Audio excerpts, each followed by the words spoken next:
Hello everyone, my name is Anuradha Mishra. स्वागत है आपका द प्रेप जोन की आज के इस कॉम्प्रिहेंशन सेशन में। जैसा कि आपको पता है, हमने कॉम्प्रिहेंशन के लिए एक सीरीज़ स्टार्ट की थी जिसका है आज क्लास नंबर 7 और आज का जो टॉपिक रहेगा वो है ब्रिजिंग डिवोशन एंड डेवलपमेंट। आपको पता है रिसेंटली अभी नए पंबन ब्रिज का इनॉग्रेशन हुआ है, ठीक है। तो उसी पर बेस्ड ये आर्टिकल है जो कि छपा था आज के द पायनियर न्यूज़पेपर में। ओके, इंडियन एक्सप्रेस हम यूजली करते हैं लेकिन मिक्स कर लेंगे भाई, क्या दिक्कत है। आर्टिकल इज आर्टिकल, हमको क्या करना, किससे मतलब है, रीडिंग कॉम्प्रिहेंशन से, वो आपका इंप्रूव होना चाहिए। ओके, तो आगे बढ़ने से पहले एक बार ज़रा आपको याद दिला दूं कि हमारा नया बैच आ रहा है कॉम्पिटिटिव इंग्लिश का, which is fly high with English season 11। और ये जो बैच है ये हर एक एग्ज़ाम के लिए हेल्पफुल रहेगा। किसी भी एग्ज़ाम की आप तैयारी कर रहे हैं जिसमें इंग्लिश ग्रामर आती है, ये बैच आपको ज़रूर ज्वाइन करना चाहिए। क्यों? क्योंकि इस बैच की शुरुआत हम करते हैं बिल्कुल ABCD से। पहले दिन हम लिटरली ABCD पढ़ते हैं। हम पढ़ते हैं लेटर क्या होता है, वर्ड क्या होता है, फ्रेज़ क्या होता है, क्लॉज क्या होता है, सेंटेंस क्या होता है। इतनी बेसिक चीज़ों से हम स्टार्ट करते हैं। ओके, तो 14 अप्रैल से ये बैच शुरू है। सुबह 11 बजे गूगल मीट पे 1 घंटे की क्लास होती है आपकी, ठीक है। 2 महीने तक ये लाइव क्लासेस चलने वाली हैं। 2 महीने में आपको ग्रामर का पूरा सिलेबस करके दिया जाएगा, ठीक है। क्लास रिकॉर्डिंग्स भी अवेलेबल होंगी इन लाइव क्लासेस की, PDF नोट्स भी मिलेंगी, वोकैब की PDFs भी मिलेंगी, टॉपिक वाइज प्रैक्टिस क्लासेस होंगी। डाउट क्लियरेंस आपको मिलता है 24/7 का। कोई भी झिझक, हेजिटेशन नहीं रखनी है। जब भी डाउट आए आप एक मैसेज डाल दीजिए व्हाट्सएप पे, आपको उसका सोल्यूशन मिल जाएगा। ओके, अगर बैच की फ़ीस की बात करोगे तो 999 रुपये है, 1 टाइम फ़ी है। 2 महीने का मतलब ये नहीं है कि 2 बार आपको 999 भरने पड़ेंगे, ठीक है। ये सारी क्लासेस मैं खुद लूँगी, जिसमें आपको कॉम्प्रिहेंशन भी मिलेगा, जिसमें आपको पूरी ग्रामर भी मिलेगी और वोकैब्स की रिकॉर्डिंग भी मिलेंगी। ओके, अगर आप इंटरेस्टेड हैं, आपको लगता है कि ये बैच ज्वाइन करना चाहिए, जो कि मैं सजेस्ट करूँगी। अगर इंग्लिश का बेसिक, अगर आपको दिक्कत होती है तो बेसिक इंग्लिश के लिए आपको ज़रूर ज्वाइन करनी चाहिए। एंड मेरी गारंटी है कि इस बैच के बाद आप कोई और बैच नहीं ज्वाइन करेंगे, किसी और के पास जाओगे नहीं पढ़ने के लिए, वो गारंटी मेरी है। ओके, अगर इंटरेस्टेड होंगे तो ये जो व्हाट्सएप नंबर 2 मेंशन है उस पर किसी पे भी आप एक हाई भेज दीजिए, आपको course detail and payment details मिल जाएंगी। आपको फीस पे करनी है, स्क्रीनशॉट वापस उसी नंबर पे भेज देना है और फिर आप ग्रुप में ऐड हो जाएंगे। बस इतना सा काम करना है आपको। चलिए, अब बिना किसी देरी के शुरू करते हैं आज की क्लास। आपका जो टॉपिक है, टाइटल है, वो है bridging devotion and development. Bridge किया जा रहा है किसको? डिवोशन को। डिवोशन मतलब क्या? आपकी भक्ति को, ठीक है। भक्ति को किसके साथ? डेवलपमेंट के साथ। Bridging devotion and development. The Pamban bridge is a powerful testament to the spirit of a new India. जो पंबन ब्रिज है वो एक पावरफुल टेस्टामेंट है। टेस्टामेंट मतलब क्या होता है? टेस्टामेंट होता है एक स्ट्रॉन्ग एविडेंस, सबूत है। ये किसका सबूत है? Spirit of a new India, नए भारत की आत्मा, स्पिरिट का ये सबूत है। This is the new India we live in today. ये नया भारत है जिसमें आज हम रह रहे हैं, जिसमें आज हम रहते हैं। An India that no longer apologises for its past. एक ऐसा भारत जो अब अपने पास्ट के लिए अपोलोजाइज नहीं करता है, गिल्ट में नहीं रहता है। Yet is boldly committed to progress. बल्कि वो क्या करता है? बोल्डली कमिटेड है।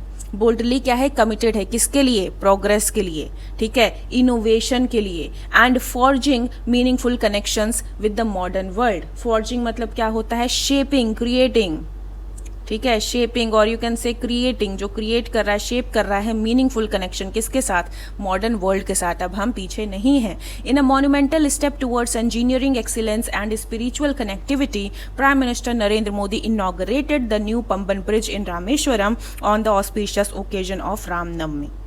एक बहुत ही ऐतिहासिक कदम था जब किस तरफ ये ऐतिहासिक कदम उठाया गया? इंजीनियरिंग एक्सीलेंस की तरफ और स्पिरिचुअल कनेक्टिविटी की तरफ। यानी आप देख रहे हो, एक तरफ तो इंजीनियरिंग आपको दिख रही है अच्छी खासी, और दूसरी तरफ आपकी स्पिरिचुअल कनेक्टिविटी भी है। ये वाला कदम उठाते हुए प्रधानमंत्री नरेंद्र मोदी ने इनॉग्रेट किया नए पंबन ब्रिज को। कहाँ? रामेश्वरम में। और कब?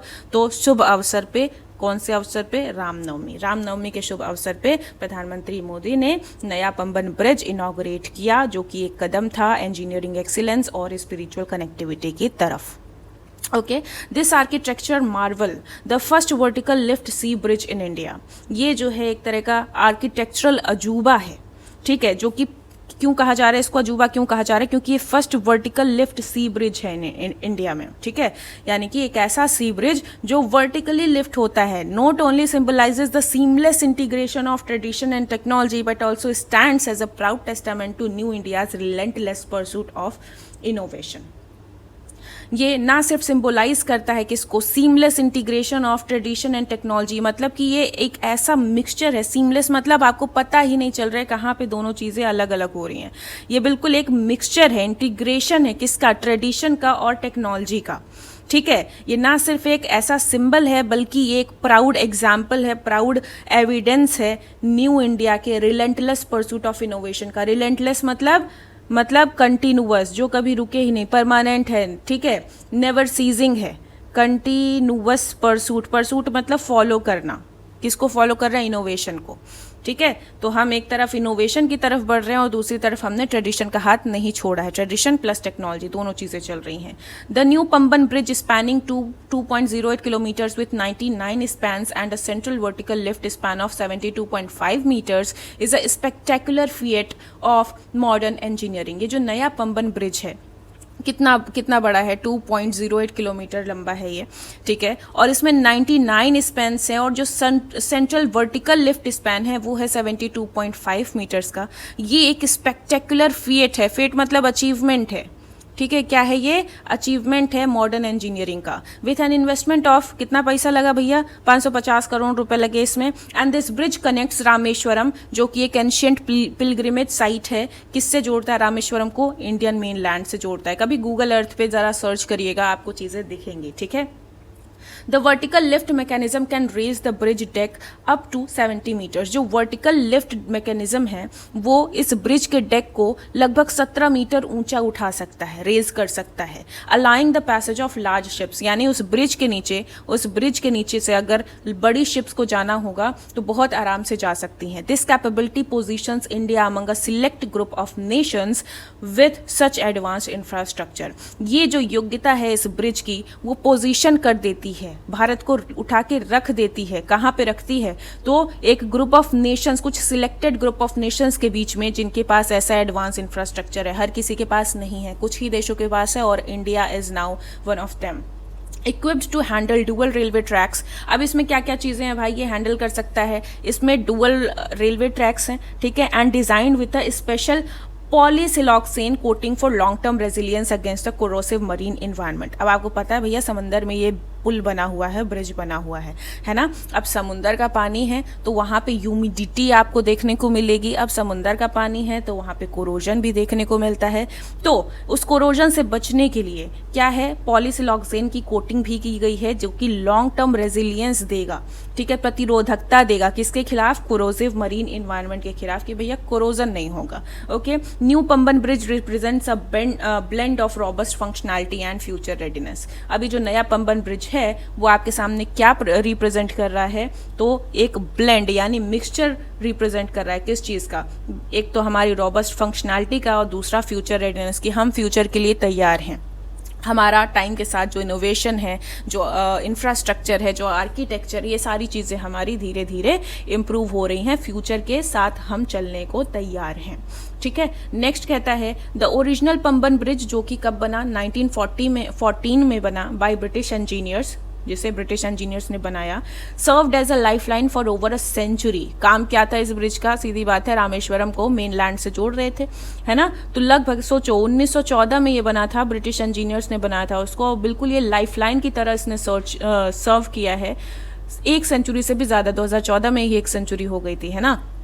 तो अभी तो एक सेंचुरी से बहुत ज़्यादा उसने सर्व किया है। It was a cantilever bridge featuring a Scherzer rolling lift mechanism that allowed ships to pass. अब ये कैंटिलीवर ब्रिज कैसा होता है, एक बार आप गूगल कर लीजिएगा, इमेज देख के आप समझ जाएंगे। अब यहाँ मेरी आर्ट उतनी अच्छी है नहीं कि मैं तुमको बना के दिखा सकूँ, ठीक है। तो ये एक कैंटिलीवर ब्रिज था, ठीक है, जिसमें कि इस टेक्निक का यूज़ किया जाता था, इस मैकेनिज्म का यूज़ किया जाता था ताकि शिप्स उसके नीचे से पास हो सके। ओवर टाइम, समय के साथ, marine corrosion and growing transportation needs highlighted the need for a stronger and smarter structure. समय के साथ क्या हुआ कि जो मरीन कोरिजन है यानी कि कोरोजन है, यानी कि जो भी अपक्षय होने लगा उसके मेटेलिक चीज़ों से बनती है ना, तो अपक्षय जब होने लगा यानी कोरोजन होने लगा, तो और उसके साथ ही साथ ट्रांसपोर्टेशन की जो बढ़ती हुई नीड थी, उन चीज़ों ने हाईलाइट किया कि भैया ज़रूरत है किसकी, एक स्ट्रॉन्गर और स्मार्टर स्ट्रक्चर की।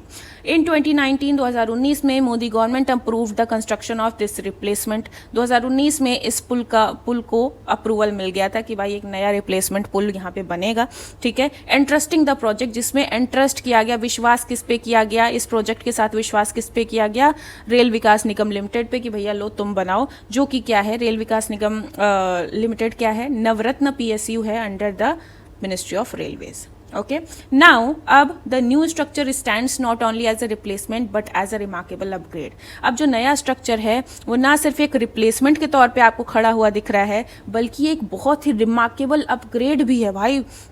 अभी आपका कोई बहुत ही पुराना सॉफ्टवेयर था और अचानक से उसको क्या क्या बहुत ही एडवांस्ड अपग्रेड दे दिया, ठीक है, kind of one that signals India's emergence. और ये जो रिमार्केबल अपग्रेड है वो सिग्नल करता है, इंडिकेट करता है इंडिया का इमर्जेंस, इंडिया का जो उत्थान हुआ है as a global player in infrastructure development. भाई कुछ ज़्यादा ही तारीफ नहीं हो रही है ओके, इंडिया के उत्थान को ये इंडिकेट करता है as a global player in infrastructure development. But ठीक है, तारीफ बनती भी है, ठीक है, फर्स्ट ऑफ इट्स काइंड है तो बिल्कुल तारीफ बनती है। Prime minister Modi's inauguration of the new Pamban bridge coupled with the flagging off of the Rameshwaram Tambaram express train reflects a broader national narrative, one where development is deeply intertwined with cultural and spiritual heritage.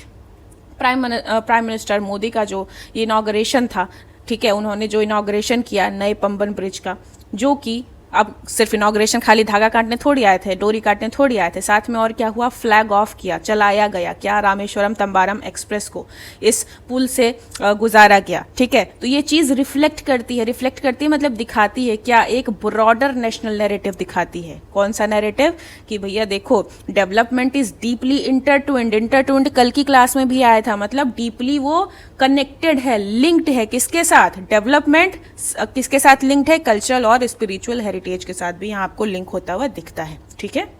अगला, on Ramnavami as devotees across the country celebrated the birth of Lord Ram, the launch of this bridge served as a symbolic gesture. Ramnavami को जब जो devotees हैं, भक्तगण हैं, जो पूरी देश में भगवान राम की जन्म को का उत्सव मना रहे थे, ठीक है, उस टाइम पे इस ब्रिज का लॉन्च होना सर्व करता है एक सिंबॉलिक जेस्चर की तरह। कैसे, uniting devotion with dynamism, faith with functionality, कि डिवोशन को किससे हमने यूनाइट कर दिया है, डायनामिज्म से। डायनामिज्म मतलब डायनामिक कोई चीज़ है, यानी लगातार बदल रही है, जिस चीज़ की ज़रूरत है वैसी हो जा रही है।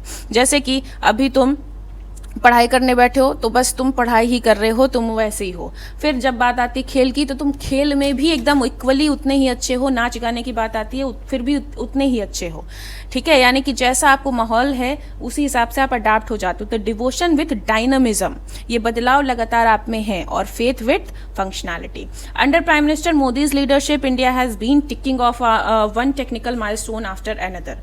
प्राइम मिनिस्टर मोदी की लीडरशिप में क्या हो रहा है कि इंडिया टिक ऑफ मतलब जैसे आप शेड्यूल बनाते हो ना, ये किया अच्छा हो गया, चलो टिक ऑफ कर दिया, हट गया, ये भी टिक ऑफ, ये भी हो गया, हट गया, ठीक है। तो टिक ऑफ कर रहा है इंडिया एक टेक्निकल माइलस्टोन के बाद दूसरा, यानी लगातार आप देख ही रहे होगे जब से मोदी जो हैं प्राइम मिनिस्टर बने हैं, फिलहाल ये तो थर्ड टर्म आ गया है ना, तब से टेक्नोलॉजिकली काफ़ी चीज़ें देखने को मिली हैं। करंट अफेयर्स का सिलेबस आपका लगातार बढ़ा ही है। Okay, so be it the world's highest rail bridge in Jammu Kashmir, चाहे आप एग्जाम्पल के तौर पे आप देखें तो दुनिया का सबसे ऊंचा रेल ब्रिज जम्मू कश्मीर में देखने को मिला। हिमाचल प्रदेश में आपने अटल टनल को देख लिया, ठीक है। वंदे भारत ट्रेन का रोल आउट मतलब क्या होता है, रोल आउट मतलब डिप्लॉय किया गया या रिलीज करना, ठीक है, सामने ला के रख देना, रोल आउट करना, ठीक है, यानी वंदे भारत ट्रेन का डिप्लॉयमेंट हो, कोई भी चीज़ हो, ये सारी टेक्नोलॉजिकल प्रोग्रेस आपको देखने को मिली। The new Pamban bridge joins this league of transformative infrastructure, reaffirming the nation's resolve to modernise without losing touch with its roots. जो नया पंबन ब्रिज है वो ज्वाइन कर लेता है इसी लीग को, है ना, इसी लीग मतलब इसी लिस्ट ऑफ ट्रांसफॉर्मेटिव इंफ्रास्ट्रक्चर को रीअफॉर्म करते हुए, रीअफॉर्म मतलब दोहराते हुए हमारे देश के, नेशन के रिजॉल्व मतलब आपका जो रिजोल्यूशन है, आपका जो प्रण है, कि किस चीज़ का प्रण है कि भाई हम मॉडर्नाइज तो करेंगे खुद को लेकिन अपने रूट्स को नहीं भूलेंगे, ठीक है। The message is clear, message बिल्कुल क्लियर है। क्या क्लियर है कि new India is not just building bridges of steel and concrete, it is also building bridges of trust, tradition and transformation. ये तो बिल्कुल ऐड वाली लाइन हो गई कि जो नया भारत है वो सिर्फ स्टील और कॉन्क्रीट के ब्रिज नहीं बना रहा है, ये ब्रिज बना रहा है ट्रस्ट के, ट्रेडिशन के, ट्रांसफॉर्मेशन के, बदलाव के। ठीक है, विथ एवरी प्रोजेक्ट, एक एक प्रोजेक्ट के साथ इट इज एजर्टिंग, ये एजर्ट कर रहा है, अपनी बात को रख रहा है, its place on the global stage. ठीक है, अच्छा अपनी बात को नहीं रख रहा है, अपने प्लेस को एजर्ट कर रहा है। ठीक है, ग्लोबल स्टेज पे, not by imitating the west, सिर्फ ये नहीं कर रहा है कि हम कॉपी कर रहे हैं। इमिटेट मतलब क्या होता है? कॉपी करना। सिर्फ हम वेस्ट को कॉपी नहीं कर रहे हैं, ठीक है, but by setting its own benchmark, अपने खुद के बेंचमार्क हम खुद सेट कर रहे हैं। ये नहीं कि बस वेस्ट जो कर रहा है हम भी वही करेंगे। Okay, as the sun rises over the sacred shores of Rameswaram, the new Pamban bridge gleams not just as a symbol of connectivity but as a beacon of a nation on the move, where devotion meets where devotion meets development and where the future is already under construction. जब sunrise होता है रामेश्वरम के sacred shores पे, जो पवित्र shores हैं, ठीक है, वहाँ पे जब सूरज का उदय होता है, सूर्योदय होता है, तो जो नया पंबन ब्रिज है वो ग्लीम करता है। ग्लीम मतलब क्या? ग्लो करना। ठीक है, ग्लो करना, और यू कैन से शाइन करना। तो नया पंबन ब्रिज चमकता है, सिर्फ as a symbol of connectivity के तौर पे नहीं, बल्कि एक बेकन। बेकन क्या होता है? काइंड ऑफ लाइट हाउस जिसे बोलते हो, है ना, लाइट हाउस, लाइट सोर्स। ठीक, तो पूरे देश के एक लाइट हाउस की तरह भी ये ब्रिज आपका चमक रहा है, जो उस रास्ते पर है। किस रास्ते पे है? On the move. किस रास्ते पे है? जहाँ पे डिवोशन आपका डेवलपमेंट से मिल रहा है, और where the future is already under construction, जहाँ पे ऑलरेडी फ्यूचर को हम कंस्ट्रक्ट कर रहे हैं। अंडर कंस्ट्रक्शन है फ्यूचर, यानी हम भविष्य की तरफ अच्छे से बढ़ रहे हैं, ये कहना चाहता है। So this was the passage. I hope समझ आया है। वैसे ईजी था, मुझे ऐसा लगता है कि इंडियन एक्सप्रेस की तुलना में पायनियर वाले थोड़े से ईजी ही हैं। ओके, चलिए अब आते हैं जरा क्वेश्चंस पे। क्वेश्चन नंबर 1 कहता है, what broader national message does this inauguration of the new Pamban bridge convey according to the passage. Broader national message क्या दे रहा है? India seeks to prioritise religious tourism, ऐसा कहीं लिखा था क्या कि हम प्रायोरिटाइज करेंगे, प्राथमिकता देंगे रिलीजियस टूरिज्म को ओवर इंडस्ट्रियल ग्रोथ? ऐसा कहीं नहीं लिखा था। India is committed to replicating western infrastructure, कि भैया वेस्ट का जो इंफ्रास्ट्रक्चर स्टैंडर्ड हम उसी को रिप्लीकेट करेंगे, ऐसा भी नहीं लिखा था कि हम सिर्फ इमिटेट नहीं कर रहे हैं उनको, ऐसा लिखा था। India is modernising while staying rooted in its cultural and spiritual heritage, क्या ये बात नहीं लिखी थी? बिल्कुल लिखी थी। ऑप्शन सी हो जाएगा फॉर क्वेश्चन नंबर 1। नेक्स्ट आते हैं नंबर 2 पे। In the line the new Pamban bridge gleams not just as a symbol of connectivity, what does the word gleams most likely imply in this context. मतलब कुल मिला के gleam का मतलब पूछ रहा है। ग्लीम अभी हमने मीनिंग क्या समझी है? शाइन करना, चमकना। तो reflects literal sunlight over the sea, सच में ये रिफ्लेक्ट कर रहा है, सिर्फ सनलाइट को सी के ऊपर ही रिफ्लेक्ट कर रहा है, या स्टैंड आउट हो रहा है एज अ शाइनिंग एग्जाम्पल और बेकन। ये बात है, ये बात थी कि भाई सच में मतलब वो नहीं कि बस चमके ही जा रहा है शीशे की तरह। चमकना मतलब क्या है? कि वो रिप्रेजेंट कर रहा है। ठीक है, ये एक एग्जाम्पल के तौर पे दिख रहा है आपको। ठीक, नेक्स्ट कहता है number 3, which of the following is a correct description of new Pamban bridge technological capability as mentioned in the passage. Floating mechanism that supports large water craft, floating mechanism है क्या? नहीं। स्टैटिक डिजाइन है ताकि वो avoid करें corrosion और reduce करें cost को, ऐसा कुछ नहीं लिखा था। वर्टिकल लिफ्ट है जो कि 17 मीटर ऊपर ऊंचा उठ सकता है जब एक बड़ा शिप उसके नीचे से गुजरे, तो यही चीज लिखी थी। और रोलिंग लिफ्ट तो कहीं नहीं लिखा था। ठीक है, number 4, why is the new Pamban bridge described as more than just a replacement based on the passage argument? Okay, it is the longest bridge in India and supports 4-lane traffic. नहीं भैया, traffic नहीं, 2-लेन track, वो railway track की बात हुई थी, हो नहीं सकता। It symbolises a technological downgrade नहीं। It is a significant upgrade that showcases India's global role in infrastructure and development, and yes this is the answer, option C. फिर आते हैं नंबर 5 पे, which statement best captures the essence of India's developmental philosophies as illustrated by the new Pamban bridge project. Build faster, cheaper infrastructure without regard for heritage, ऐसा कुछ नहीं था। Adopt करेंगे western model of infrastructure without modification, ऐसा कुछ भी नहीं था। Advance technologically while maintaining spiritual and cultural values, ये चीज थी कि भैया हम डिवोशन और डेवलपमेंट का इंटीग्रेशन लेके चल रहे हैं, है ना। तो ऑप्शन सी, इसका भी सारे सी ही थे क्या? नहीं, एक बी भी था, ओके, सेकंड नंबर का बी भी था। सो इसी के साथ ये क्वेश्चंस और ये पैसेज होता है ख़त्म। आई होप क्लास समझ आई है। अगर समझ आई है तो लाइक ज़रूर कर दीजिएगा, और अपने फीडबैक्स या कोई भी डाउट है, ये कुछ भी है, तो कमेंट सेक्शन में लिख दीजिएगा। और जाते जाते फिर से याद दिला दूँ हमारे नए बैच के बारे में।